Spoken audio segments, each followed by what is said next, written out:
بسم اللہ الرحمن الرحیم کہانی.com میں خوش آمدید۔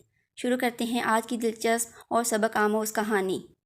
ان دنوں میں 3rd ایئر میں تھی، بہت پریشان رہنے لگی تھی کیونکہ والدین میری شادی آفتاب سے کرنے کا ارادہ کر چکے تھے جو میرا کزن تھا، جبکہ میرے خیالوں میں صفدر بس چکا تھا، میرے 2 سالوں کا ہم سفر۔ قصہ یہ تھا کہ ہم اتفاق سے ایک ہی بس میں بیٹھا کرتے تھے۔ وہ بھی 3rd ایئر کا طالب علم تھا اور گاؤں سے شہر پڑھنے آیا ہوا تھا۔ شروع دنوں میں وہ مجھے کن آنکھیوں سے دیکھا کرتا تھا، پھر میرا کرایہ بھی دینے لگا۔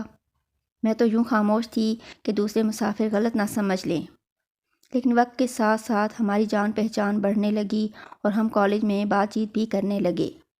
پھر ایسا وقت آیا کہ جس روز وہ کسی باعث کالج نہ آتا یا بس میں موجود نہ ہوتا تو میں پریشان ہو جاتی۔ میں 6 بھائی بہنوں میں سب سے بڑی اور والدین کی پیاری بیٹی تھی۔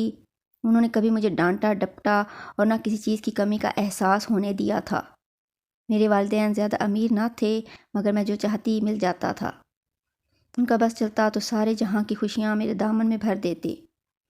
امی نے جب بتایا کہ امتحانوں کے بعد ہم تمہاری شادی کی تاریخ رکھ رہے ہیں تو دل پر بجلی سی گر پڑی۔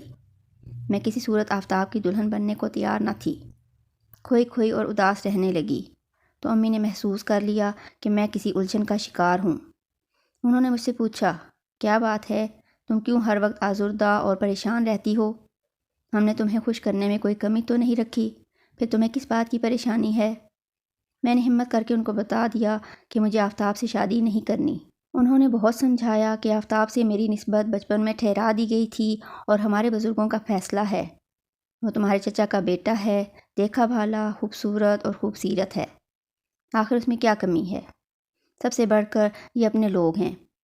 یہ بات صحیح تھی کہ یہ اپنے لوگ تھے۔ میرے والد اور چچا میں بے حد پیار تھا اور چچی بھی ہم پر واری صدقے ہوتی تھیں۔ ایسا رشتہ چھوڑ دینا کہاں کی عقل مندی تھی؟ ایک ایسے اجنبی کی خاطر جس کا کوئی ٹھور ٹھکانہ اتا پتہ تک معلوم نہ تھا۔ ماں کی باتیں میرے دل کو لگتی تھیں۔ مجھے آفتاب کبھی بھی برا نہ لگا تھا۔ وہ انجینئر بن رہا تھا، اس کا مستقبل روشن تھا، گھرانہ بھی مالدار تھا، مگر برا ہو دل کی لگی کا۔ اپنے ان آدرشوں کا کیا کرتی جو اس وقت سنہرے خواب بن کر مجھے بھٹکا رہے تھے، گرچہ ان سنہرے خوابوں کی حقیقت اس زمانے میں محض سرابوں کی سی تھی۔ تاہم مجھے اس بات کا علم کہاں تھا کہ حقیقی زندگی میں خوابوں کی کوئی حیثیت نہیں ہوتی۔ یہ شبنم کے نازک قطروں کی مانند ہوتے ہیں جو سورج کی پہلی کرن پڑتے ہی اڑ جاتے ہیں۔ یہ قدرتی بات ہے کہ جب جدائی پڑنے والی ہو یا جدائی کی باتیں ہونے لگیں، کسی کی محبت جو دل دکھا رہی ہوتی ہے اور بھی بڑھ جاتی ہے۔ میرے ساتھ بھی یہی ہوا۔ جو ہی آفتاب کے ساتھ میری شادی کے تذکرے ہونے لگے، میرے دل میں صفدر کی محبت نے شدت پکڑ لی، جیسے ہوا کے جھونکوں سے جنگل کی آگ جہنم کی شکل اختیار کر لیتی ہے۔ صفدر نے مجھے کبھی مخاطب کرنے کی کوشش نہیں کی تھی، اس کی شرافت ہی تو مجھے اس کے قریب لے گئی تھی، اور پھر ان تشنہ ملاقاتوں نے ہمارے دلوں میں خوبصورت جذبوں کو جنم دے دیا۔ اب میں صفدر سے اصرار کرنے لگی کہ وہ اپنے والدین کو لے کر ہمارے گھر آئے، جبکہ وہ کہتا تھا کہ وہ ابھی اپنے والدین کو راضی نہیں کر سکا ہے۔ تاہم اس نے مجھے کئی بار تسلی دی کہ دنیا چاہے ادھر کی ادھر ہو جائے، میں تم سے کبھی بے وفائی نہ کروں گا۔ ماں باپ کو چھوڑنا پڑا تو چھوڑ دوں گا، ہر حال میں شادی تم ہی سے کروں گا۔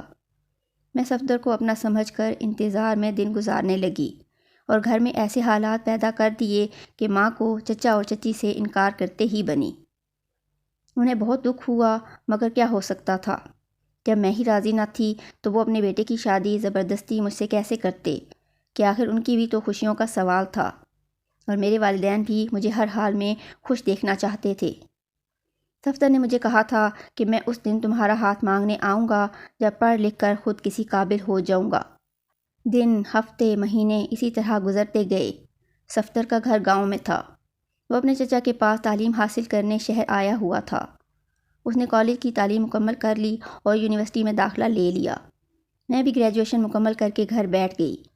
آفتاب کی شادی ہو گئی۔ مجھے ذرا سا بھی قلق نہ ہوا، بلکہ خوشی ہوئی کہ اس کا گھر تو بس گیا، جبکہ مجھے صفدر کا انتظار تھا کہ آج نہیں تو کل وہ مجھے بیانے ضرور آئے گا۔ اس دوران میری چھوٹی بہن کی شادی بھی ہو گئی۔ صفدر اکثر اپنے گاؤں جاتا اور 2-3 دن بعد ہی لوٹ آتا۔ میں بھی سلائی کا کورس کرنے کے بہانے گھر سے نکلتی اور اس سے باہر مل لیا کرتی۔ ایک دن اس نے کہا، طیبہ، میری بہن کی شادی ہے، اس لیے اس بار گاؤں جاؤں گا تو کچھ دن لگ جائیں گے۔ میں بولی، اگر بہت دن کے لیے جا رہے ہو تو پھر مت ہی جاؤ۔ وہ بولا، اچھا ٹھیک ہے، نہیں جاتا، والد صاحب سے کوئی بہانہ کر دوں گا۔ تبھی میں نے سوچا کہ میں کتنی خود غرض ہوں، صفدر کو اس کی بہن کی شادی پر جانے سے روک رہی ہوں۔ مجھے ایسا نہیں کرنا چاہیے۔ صفدر دل میں کیا خیال کرے گا؟ میں نے اس سے کہا، ٹھیک ہے، تمہاری بہن کی شادی ہے، تم گاؤں جاؤ، لیکن 15 دن بعد ضرور واپس آ جانا، میں بہت اداس رہوں گی، تمہارے بغیر دل نہ لگے گا۔ صفدر گاؤں چلا گیا۔ 1 ماہ گزر گیا اور وہ نہ لوٹا۔ لگتا تھا جیسے وہ واپس شہر آنا ہی بھول گیا ہے۔ 1، 2 اور پھر 3 ماہ گزر گئے۔ آخر کار اس کا خط آ گیا۔ لکھا تھا، پریشان مت ہونا، میری کچھ مجبوریاں ہیں، تبھی جلد نہیں آ سکتا، تاہم جس قدر جلد ہو سکا آنے کی کوشش کروں گا، اور پھر وہ دن بھی آ جائے گا جب میں تمہیں اپنی دلہن بنا کر لے جاؤں گا۔ میں نے تو صفدر پر اعتماد کیا تھا، پھر کیوں نہ اس کا اعتبار کرتی۔ اس کا انتظار تو اب مجھے عمر بھر کرنا تھا۔ میں اس کے انتظار میں دن رات جلتی رہتی۔ اب میں تھی اور میری تنہائیاں تھیں۔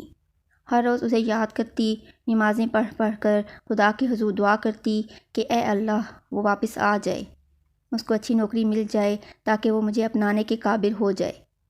امی بھی اب روز ہی پوچھتی تھیں کہ جس کی خاطر تم نے اپنے منگیتر کو چھوڑا ہے، وہ ابھی تک تمہارا ہاتھ مانگنے کیوں نہیں آیا؟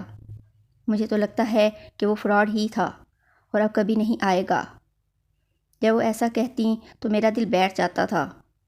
شاید میری دعاؤں کا اثر تھا کہ جب میں مایوسی کی آخری حد پر پہنچ گئی تو اچانک صفدر آ گیا۔ وہ 2 سال بعد آیا تھا اور آج بھی اس کی محبت میں کوئی فرق نہ تھا۔ وہ پہلے کی طرح ملنے لگا۔ ہم اکٹھے تنہائی میں بیٹھتے تھے، مگر اخلاقی حدود میں رہتے ہوئے، اور مجھے اس کی یہی بات پسند تھی۔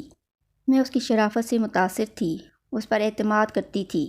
اس نے بتایا، ایم اے کے بعد میں نوکری کی تلاش میں تھا، نوکری ملتی نہ تھی، کس منہ سے تمہارے گھر تمہارا رشتہ طلب کرنے آتا؟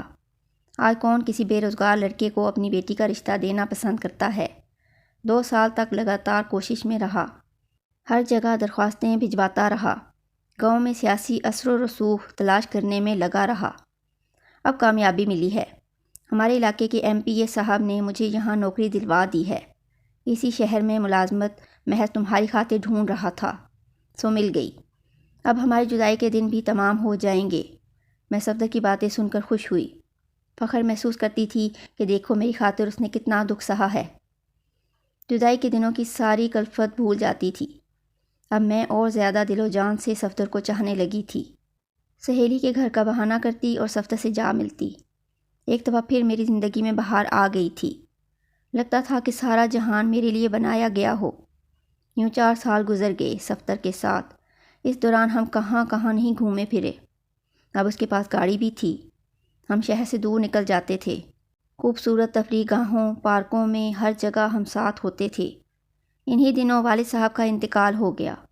گرچہ گھریلو حالات ہمارے دگرگوں ہو گئے، لیکن مجھے کوئی فرق نہ پڑا، بلکہ میں تو اب پہلے سے زیادہ آزاد ہو گئی اور زیادہ بے خوفی سے اس کے ساتھ جانے لگی۔ ماں بیچاری کہہ سن کر چپ ہو جاتی، میں ان کی کسی بات کو خاطر میں نہ لاتی تھی۔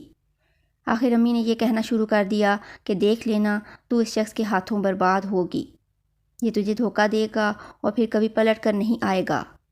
اگر اس نے تمہیں اپنانا ہوتا تو اتنی مدت کافی تھی، مگر اس دوران یہ ایک بار بھی تمہارا ہاتھ مانگنے نہیں آیا۔ یہ تجھ سے کبھی شادی نہیں کرے گا، ایسے ہی وقت گزاری کرتا رہے گا۔ مجھے تو لگتا ہے کہ اس کو کوئی اور مجبوری نہیں، بلکہ یہ شادی شدہ ہے۔ میں صفدر کے پیار میں اتنی اندھی اور مست ہو چکی تھی کہ مجھے کچھ سجھائی نہ دیتا تھا، جیسے میری آنکھوں پر پٹی بندھی ہو۔ پہلے وہ تعلیم کا بہانہ بناتا تھا، پھر نوکری کا، اور اس کے بعد وہ اب گھر کا بہانہ بنا رہا تھا۔ کہتا تھا، بس چند دن اور صبر کر لو، گھر مل جائے تو پھر تمہیں ٹھاٹھ سے اپنی دلہن بنا کر لے جاؤں گا، اور سب دیکھتے رہ جائیں گے۔ جو آج تمہیں یہ کہتے ہیں کہ میں دھوکے باز ہوں، کل وہی میری وفا پر حیرت اور مسرت کا اظہار کریں گے۔ یوں 2 سال اور گزر گئے۔ نہ گھر کا بہانہ ختم ہوا اور نہ صفدر گھر آیا، نہ مجھ سے شادی کی، بلکہ شادی کے آسرے ہی دیتا رہا۔ ایک دن میں اور امی شاپنگ کے سلسلے میں بازار گئے کہ اچانک میری نظر صفتر پر پڑی۔ وہ ایک عورت کے ساتھ بچوں کے ریڈی میڈ کپڑے خرید رہا تھا۔ عورت کی گود میں 2 سال کا بچہ بھی تھا۔ مجھے دیکھ کر اس کے چہرے کا رنگ اڑ گیا اور وہ جلدی سے آگے نکل گیا۔ اس نے یہ بھی خیال نہ کیا کہ اس کی ساتھی بچے کے ہمراہ بھیڑ میں اکیلی رہ گئی ہے۔ امی تو اس کو پہچانتی نہ تھیں، لیکن میری نظریں کیسے دھوکہ کھا سکتی تھیں۔ گھر آئی تو گمسم تھی، دل ویران سا، دماغ معوف، کچھ سمجھ میں نہ آتا تھا۔ ذہن اس بات کو تسلیم کرنے پر تیار ہی نہ تھا۔ وہ عورت جو اس کے ہمراہ تھی اس کی بیوی ہوگی، اگر بیوی نہ تھی تو پھر کون تھی؟ اس سوال کا جواب تو صرف صفدر ہی دے سکتا تھا۔ میں صفدر سے ملی تو وہ ذرا بھی خجل اور پریشان نہ تھا۔ کہنے لگا، اس دن میری بھابھی ساتھ تھیں، اس لیے تم سے بات کرنا مناسب نہیں سمجھا۔ دراصل ویزے کے چکر میں بھائی اسلام آباد گیا ہوا ہے، یہ لوگ باہر ملک جا رہے ہیں۔ بھابھی نے کچھ شاپنگ کرنی تھی۔ ان لوگوں کے پاس وقت بہت کم رہ گیا ہے۔ غرض صفدر نے ایسی باتیں اس یقین کے ساتھ کیں کہ میں مزید کوئی سوال نہ کر سکی۔ دل بھی تسلی کی خاطر ایسی باتیں تو سننا چاہتا تھا۔ اگر ایسی باتیں نہ سنتی تو پھر میرے دامن میں کیا رہ جاتا؟ کچھ دن تک صفدر آفس نہیں آیا۔ میں پریشان ہو گئی، سوچا گاؤں نہ چلا گیا ہو۔ جب وہ گاؤں جاتا تو مجھے ضرور بتا کر جاتا تھا، کہیں وہ بیمار نہ ہو۔ یہ خیال آتے ہی میں گھبرا گئی اور جب مجھ سے ضبط نہ ہو سکا تو اس کے دفتر چلی گئی۔ صفدر کا یہ اصول تھا کہ مجھے ایک خاص جگہ سے پک کیا کرتا تھا۔ اس نے سختی کے ساتھ منع کر رکھا تھا کہ کبھی میرے دفتر میں مت آنا۔ وہ کہتا تھا، جس لڑکی کو میں اپنی بیوی بنا رہا ہوں نہیں چاہتا کہ وہ میرے دفتر والوں کے سامنے چلی آئے اور لوگ اس کے بارے میں غلط باتیں سوچیں۔ یہ میں برداشت نہیں کر سکتا۔ اس کی سیٹ خالی تھی۔ میں نے اس کی کولیگ سے معلوم کیا۔ اس نے بتایا، صفدر صاحب کی بیگم بیمار ہیں اور اسپتال میں داخل ہیں، اس لیے وہ چھٹی پر ہے۔ میں نے پوچھا، کس اسپتال میں ہیں؟ اس آدمی نے مجھے اسپتال کا پتہ اور روم نمبر تک بتا دیا۔ اب میں سارا معاملہ سمجھ گئی۔ اس دن جو عورت صفدر کے ساتھ بازار میں شاپنگ کر رہی تھی، وہ صفدر کے بھائی کی بیوی نہیں، خود اس کی بیوی تھی۔ وہ بچہ بھی صفدر کا تھا۔ دل پر جیسے غم کا پہاڑ ٹوٹ پڑا۔ مجھے اپنے چاروں طرف اندھیرا ہی اندھیرا نظر آنے لگا۔ اس وقت ایسا محسوس ہو رہا تھا جیسے آسمان پر سورج، چاند، ستارے سب کے سب ٹوٹ کر گر پڑے ہوں۔ یہ دنیا، اس کی خوبصورتی، غرض کسی بات کا کوئی تصور میرے پاس باقی نہیں رہا تھا۔ میں لڑکھڑاتے قدموں سے گھر آ کر بستر پر گر گئی۔ میں نے اپنا کمرہ بند کر لیا اور بے تحاشا روتی رہی، یہاں تک کہ اس آنکھوں کے سارے آنسو خشک ہو گئے اور میرا تکیہ بھیگ گیا۔ اتنے برسوں بعد آج میرے یقین کو کس بری طرح شکست ہوئی تھی۔ کسی کے ساتھ دھوکے بازی بھی ساری عمر تو نہیں ہو سکتی، ہر بات کی ایک حد ہوتی ہے۔ پھر خدا خود پردے فاش کر دیتا ہے اور دھوکہ دینے والوں کو معصوم لوگوں پر ظاہر کر دیتا ہے۔ آج میری زندگی کی بہار لٹ گئی تھی۔ جو محل میں نے تعمیر کیے تھے وہ کتنے ناپائیدار تھے۔ میری 9 برس کی محبت بھی کوئی رنگ نہ لائی۔ میں پھر بھی صفدر سے ملنے گئی۔ مجھے تو ملنا ہی تھا، اپنی کہانی کو آخری انجام تک پہنچانے کے لیے۔ آج بھی موسم بہت حسین تھا، مگر مجھے بالکل اچھا نہ لگ رہا تھا، نہ ہی اس کی خوشگواری محسوس ہو رہی تھی۔ باغ میں کھڑی 1 گھنٹے سے اس کا انتظار کر رہی تھی۔ میں نے اس کے دفتر فون کیا تھا تو اس نے کہا تھا کہ ابھی آ رہا ہوں، اور آتے آتے بھی اس نے 1 گھنٹہ لگا دیا۔ میں تو پہلے ہی سوختہ جاں تھی، جلی بھنی کھڑی تھی، اوپر سے وہ دیر لگا رہا تھا۔ سوچا آج اس سے آخری بار لڑوں گی اور ہمیشہ کے لیے جدا ہو جاؤں گی۔ وہ آیا تو مجھ سے زیادہ پریشان، اس کے چہرے پر ہوائیاں اڑ رہی تھیں۔ آتے ہی کہنے لگا کہ یہ لڑنے کا وقت نہیں ہے، میری بیوی سخت بیمار ہے، موت و زیست کی کشمکش میں گرفتار ہے، تم دعا کرو کہ وہ بچ جائے، ورنہ میرے دونوں بچے برباد ہو جائیں گے۔ یہ کہہ کر وہ بچوں کی طرح رونے لگا۔ پہلی بار مجھ پر انکشاف ہوا کہ وہ اپنی بیوی سے کتنی محبت کرتا ہے۔ اف میرے خدا، یہ آج تو نے اس کا کون سا روپ مجھے دکھایا ہے۔ آج یہ شخص کتنا بدلا ہوا تھا، اس کو میرا کوئی خیال نہ تھا۔ اپنے گھر کی بربادی کے خوف سے، اپنے بچوں کے دکھوں کے خیال سے وہ رو رہا تھا۔ اسے میرے دکھ، اتنے سالوں کی ریاضت، میرے اتنے برسوں کے انتظار کا ذرا سا بھی ملال نہ تھا۔ وہ اپنا دکھ رو رہا تھا اور میں یہ سوچ کر حیران تھی کہ یہ کتنا سنگ دل اور خود غرض انسان ہے۔ اگر اسے اپنی بیوی سے اتنی محبت ہے تو اس نے اتنے لمبے عرصے تک مجھ سے محبت کا ناٹک کیوں کیا؟ کیوں مجھے اس بے دردی سے انتظار کی آگ میں جلاتا رہا، جھوٹ پر جھوٹ بولتا رہا، مجھ سے ناتا جوڑا اور نہ توڑا؟ آخر یہ سب کیوں اور کس لیے؟ اگر یہ موڑ نہ آتا تو کیا یہ مجھے یوں ہی عمر بھر اپنے فریب کے جال میں پھنسائے رکھتا؟ یہ کتنے کڑوے کٹھن سوال تھے، اور وہ تھا کہ میری حالت پر ایک نظر ڈالنے کا روادار نہ تھا، بلکہ میری جانب رحم طلب نگاہوں سے دیکھے جاتا تھا، جیسے میں آگے بڑھ کر اس کو گلے لگا کر اس کے آنسو پونچھ لوں گی۔ وہ تو اتنا بھی نہ کہہ رہا تھا کہ مجھے معاف کر دو طیبہ، مجھے غلطی ہو گئی ہے، میں نے تم سے جھوٹ بولا تھا۔ بس یہی کہتا رہا کہ دعا کرو کہ میری بیوی سلامت رہے، وہ ٹھیک ہو جائے۔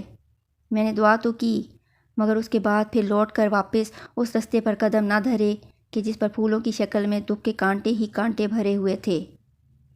اگر اس دم میری ماں کا کندھا مجھے میسر نہ آتا تو میں مر چکی ہوتی، خود سے اجل نہ آتی تو شاید خودکشی کر لیتی۔ کیسا شدید دکھ تھا اس وقت کا کہ لفظوں میں کبھی نہیں لکھ پاؤں گی۔ یہ تھی آج کی کہانی۔ اگر ویڈیو پسند آئے تو اسے لائک اور شیئر کریں، چینل کو سبسکرائب کریں اور بیل نوٹیفیکیشن آن کر دیں تاکہ ہماری آنے والی ہر کہانی آپ کو بر وقت مل سکے۔ کمنٹس میں اپنی قیمتی آراء سے ضرور آگاہ کریں۔ اپنا اور اپنے چاہنے والوں کا بہت زیادہ خیال رکھیں۔ اللہ حافظ۔